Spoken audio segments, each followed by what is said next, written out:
Alright guys, here's one thing I want you guys to ask yourself. Have you guys ever watched the movie Toy Story? Okay? It's about a boy and his favorite toy, right? He plays with this toy all the time. And this toy, whose name is Woody, I mean, is the shining toy. The leader of all the toys that this boy has in this movie, the Toy Story. But what ends up happening is this boy on his birthday gets a brand new toy, a toy that can do all kind of different tricks, all kind of cool stuff, and he ends up falling in love with that toy. And then Woody, his first toy that he had, that he's grew up with, played with all the time, kind of gets left in the back burner and starts feeling neglected.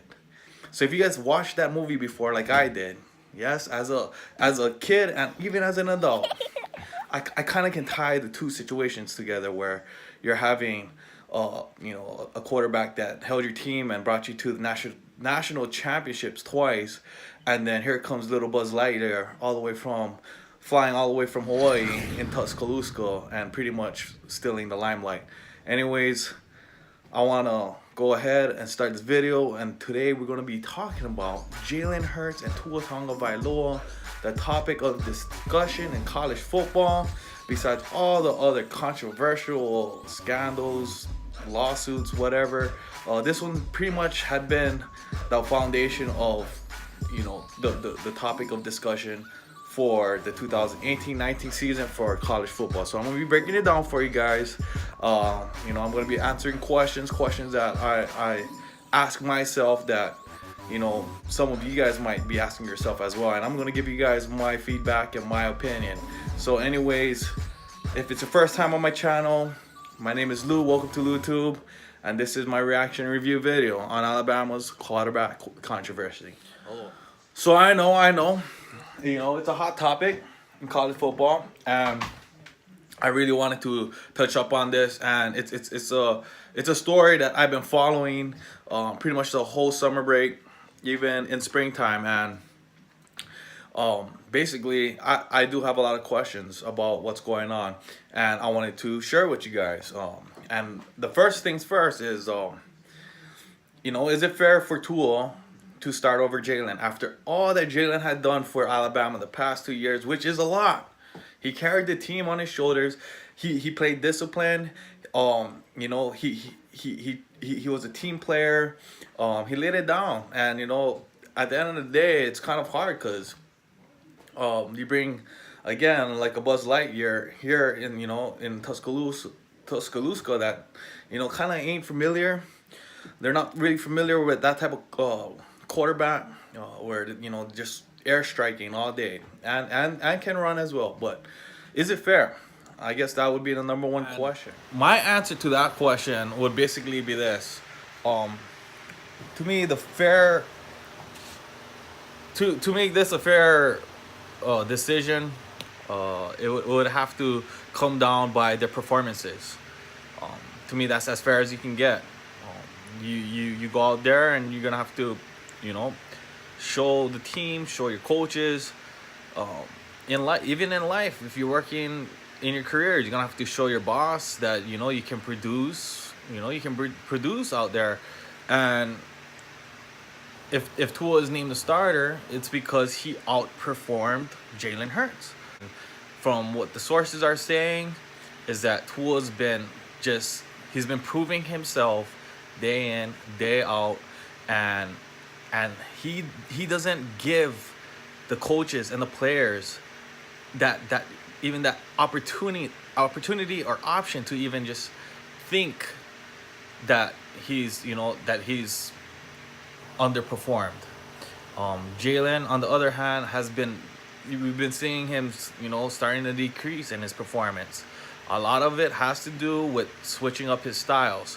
But here's the thing: we need to realize as well, as far as Jalen Hurts as a football player, is that he's been known as a one-sided or a one-dimensional type of quarterback, a running quarterback. And it's safe to say, in order for Jaylen to take it to the next level where he wants to play NFL, in the NFL type of caliber, he's gonna have to be more than one dimensional. He's gonna have to be diverse. Uh, to me, he's been given the opportunity to prove himself, and the performance level is different. Um, so unfortunately, to me, he needs to really start thinking. Start working uh, with his throwing mechanics and just being better as a well-rounded quarterback instead of a one-dimensional quarterback. And then we can see some upside, but that's part of the game. Nobody's always gonna win. Nobody's always gonna be named the starting quarterback every time. It's a dogfight, and I remember, my coaches used to tell me, and my dad used to tell me that, remember, while you're sitting down watching the football game, somebody's out there, digging dirt. Somebody's out there doing push-ups. Somebody's out there throwing the ball. So, a lot of it has to do with effort as well, and your attitude. So it's fair. It's a fair decision if we're gonna base it upon performance. Right now, Tua has the lead.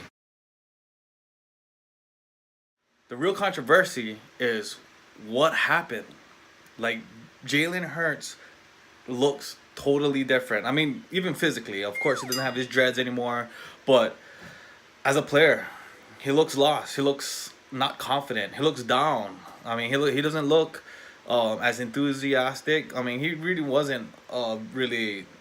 I mean, he wasn't really always talking a lot and really hyped up. He really carried himself as somebody who showed his talk on the field, but he just doesn't look the same. The same Jalen Hurts that we've seen from 2017, even throughout the 2018 season. For some reason, he looks like something happened. Like something happened in his his emotions.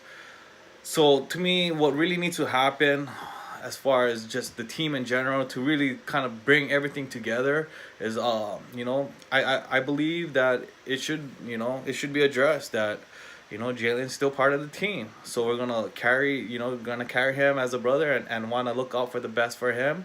And they should definitely communicate with Jalen and see what's going on with him mentally. See how they can help him there, because I think right now what's holding him back is his mentality. Something's really not connecting in his head. I don't know if it's a lot of the rumors that's going on, a lot of negative talk that's being planted in his head, but the team needs to come together, all the running backs, just the whole team in general, especially Tua, man. And I'm not sure if he already did, and I'm pretty sure he did. Just judging by the type of player and type of person Tua and his family is that they got to get an open discussion and really talk it out, and try to see where they can help out and help Jalen out as a person, and help build his confidence back and see Jalen perform like he used to. That's where the controversy is Jalen is not Jalen. Something's not taking in his head, and the coaches really, I mean, if they're not talking to him and seeing, because that made me feel bad, hearing him saying that it sucks for him because nobody asked him how he feels. And yes, Bama's known for that, the discipline and being mentally tough, but at the end of the day too, you got to remember that these players are kids too as well. They don't have all the answers, and so does the coaches. And when something like that happens, you just gotta put yourself in Jalen's shoes, man. You just gotta put him in his shoes and just not neglect him, man. There could be some feeling of neglection that's going on that's not fair to Jalen. And he's not being a crybaby about it. No way. But at the end of the day, you can just hear it in the voice, and he's bringing it up. He's bringing what's hidden in the dark to light. So if we want Jalen to be like how he was before, we need to address this for him, okay? Because something up here is not connecting for Jalen, and it's really hindering his process. And if Alabama's a team that embraces teamwork, hard work, and really being a team that looks out for each other, well, here you go. You got your brother right now who's looking like he's pretty in a dark state. let's talk to him. Get him back to the Jalen that we know who he can be, and help him learn and build up. Build up for him, because he did a lot for the team, and he is definitely a very worthy player to be to be given that type of help and support from his teammates. So I mean, I just hope Jalen sticks it through. All the team can come together and help him out. And at the end of the day, we get another championship for the Crimson Tide, and that's just my opinion. That's what's going on in Alabama. I will be having more videos coming out. And just thank you to all the reporters and the Bama insiders and the Tide. I think it's called 102.9 for just covering a lot of stories and things that's happening. Big shout out to all the Polynesian kids who's starting to make their way to the SEC. We got the linebacker Ale Kaho and some other was that Latu, Cameron Latu out there, and another one too. Sorry if I forgot your name, but big shout out to the Polynesians boys making their way to a the most elite conference there is, and that's the Southern Eastern Conference, the SEC. So, big shout out to them. More videos, comment, like, share, subscribe. It's your boy Lou from Welcome to LouTube. Aloha.